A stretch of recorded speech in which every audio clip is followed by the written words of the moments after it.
নবী পাগলের মতো একবার হাউজে কাউসারে যাবেন, একবার সিরাতে যাবেন, একবার পুলসিরাতের দিকে, একবার হাউজে কাউসারের দিকে পাগলের মতো দৌড়াতে থাকবেন। তার কোনো গুনাহগার উম্মত যাতে জাহান্নামে ঢুকে না যায়, সেদিন কেউ সুপারিশ করতে পারবে না বিশ্বনবী ছাড়া। এজন্য 5 নম্বর আল্লাহ বললেন, মান যাল্লাযী ইয়াশফাউ ইনদাহু ইল্লা বিইযনিহি। কার সাহস আছে, কার এত বড় বুকের পাটা কিয়ামতের কঠিন দিন আল্লাহর সামনে দাঁড়িয়ে সুপারিশ করবে? কারো ক্ষমতা, কারো ক্ষমতা নাই।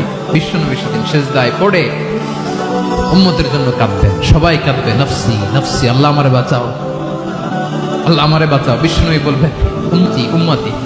বিশ্বনবী আমার জন্য কাঁদবেন, আপনার জন্য কাঁদবেন।